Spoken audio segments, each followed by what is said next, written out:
Hi friends, welcome to my channel. இன்னைக்கு வீடியோவில் பார்த்தீங்கன்னா அருமையான டேஸ்டியான green மசாலா சப்பாத்தி, பெரிய வெங்காய தொக்கு, கூடவே plain ஆம்லெட். இதுதான் எங்கள் வீட்டு பிரேக்ஃபாஸ்ட். இதை எப்படி செய்யலான்னு உங்கள் கூட ஷேர் பண்ணிக்க போகிறேன். வாங்க வீடியோக்குள்ளே போகலாம்.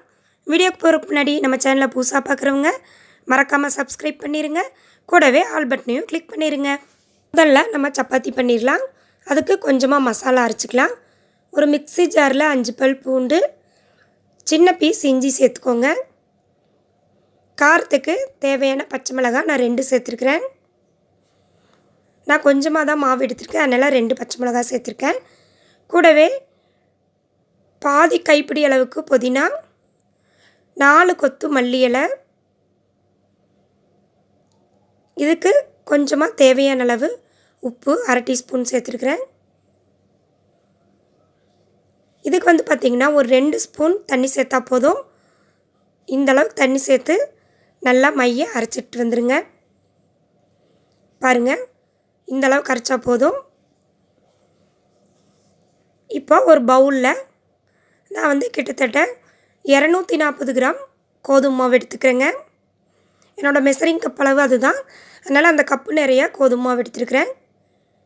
சப்பாத்திக்கு தேவையான உப்பு, ஏன்னா நம்ம ஏற்கனவே மசாலாவில் உப்பு போட்டுட்டோம், அதனால் சப்பாத்தி மாவுக்கு தேவையான உப்பு மட்டும் 1/2 டீஸ்பூன் சேர்த்துக்கலாம்.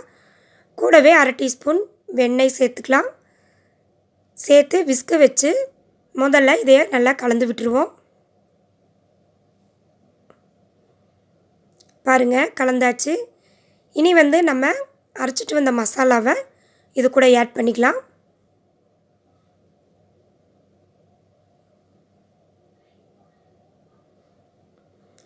ஆட் பண்ணிவிட்டு இதையும் நல்லா கலந்து விட்டுடலாம். விஸ்க வச்சுட்டு ஒரு முறை நம்ம கலந்து விட்டுட்டு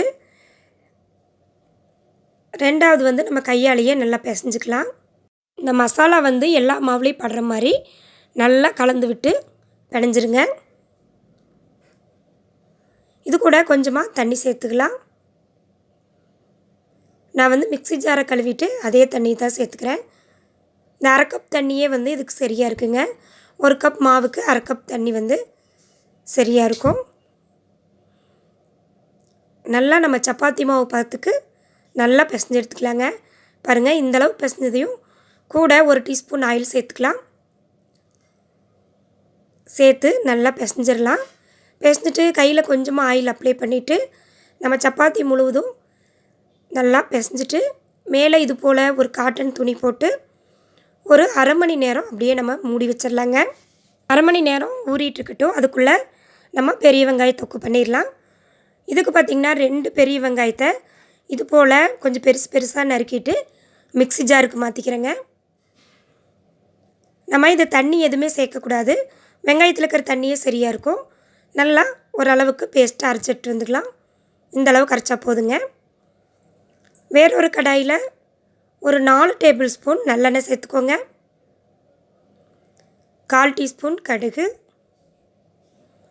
கடுகு பொரிஞ்ச பிறகு நம்ம அரைச்சிட்டு வந்த பெரிய வெங்காய பேஸ்ட்டு இது கூட சேர்த்துக்கலாம். வெங்காய தொக்கு பண்ணுறது ரொம்ப ரொம்ப ஈஸி, சட்டுன்னு செஞ்சிடலாம். பாருங்கள், சேர்த்துட்டு ஒரு முறை கலந்து விட்டுடலாம். இது கூட நம்ம ஒரு சின்ன பீஸ் இஞ்சியை துருவி சேர்த்துக்கலாம். இது மாதிரி சின்ன துருவியில் நல்லா துருவி அப்படியே டைரெக்டாக சேர்த்துக்கலாங்க. சேர்த்துட்டு இதையும் ஒரு முறை கலந்து விட்டுடலாம். இது கூடவே பார்த்திங்கன்னா 4 பல் பூண்டை பொடி பொடியாக நறுக்கியிருக்கிறேன், அதையும் இப்போ இது கூட சேர்த்துக்கலாங்க. நீங்கள் வெங்காயம் நல்லாவே குட்டி குட்டியாக கட் பண்ணிவிட்டு கூட சேர்த்து செய்யலாம். இது போல் கூட அரைச்சிட்டு கூட நீங்கள் சேர்த்துக்கலாம். பூண்டையும் சேர்த்து நல்லா கலந்து விட்டுட்டு 2 மீடியம் சைஸ் தக்காளியை நல்லா பொடி பொடியாக கட் பண்ணியிருக்கிறேன், இதை இப்போ இது கூட சேர்த்துக்கலாங்க.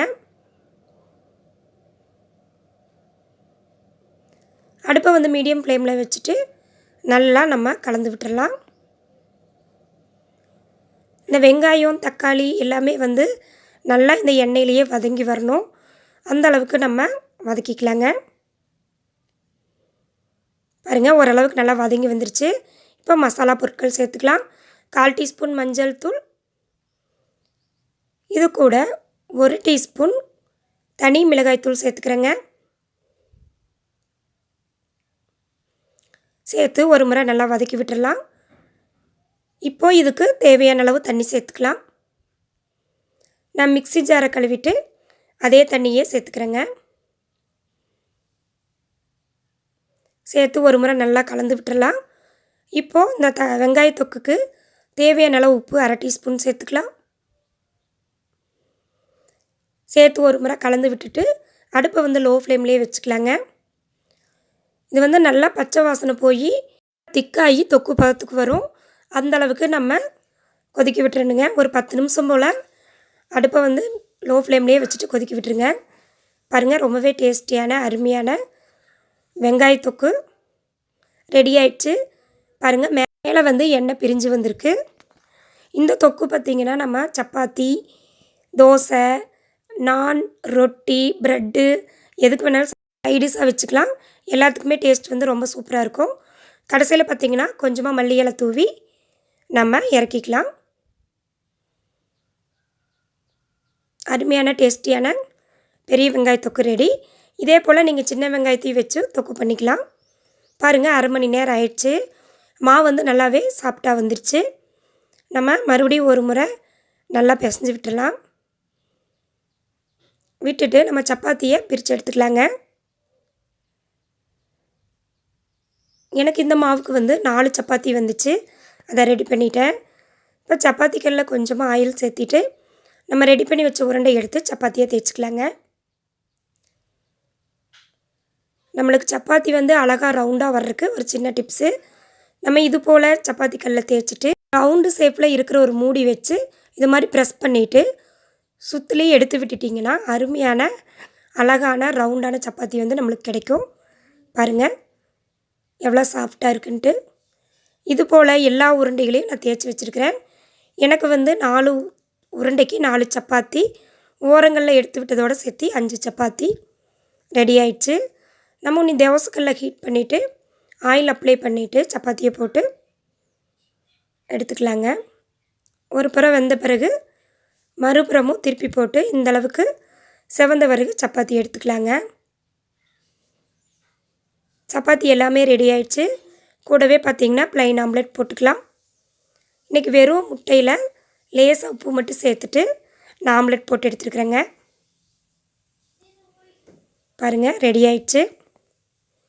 அருமையான டேஸ்டியான க்ரீன் சப்பாத்தி, ஆனியன் தொக்கு, கூடவே பார்த்திங்கன்னா ப்ளைன் ஆம்லெட்.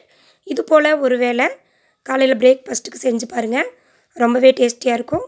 இந்த வீடியோ பிடிச்சிருந்தா சேனலை மறக்காமல் சப்ஸ்கிரைப் பண்ணிடுங்க. லைக் பண்ணுங்கள், ஷேர் பண்ணுங்கள், கமெண்ட் பண்ணுங்கள். சேனலில் பார்த்திங்கன்னா ஈஸியான லஞ்ச் ரெசிபி போட்டிருக்கிறேன். கண்டிப்பாக டைம் இருந்தால் செக் பண்ணி பாருங்கள். தேங்க்யூ ஃபார் வாட்சிங்.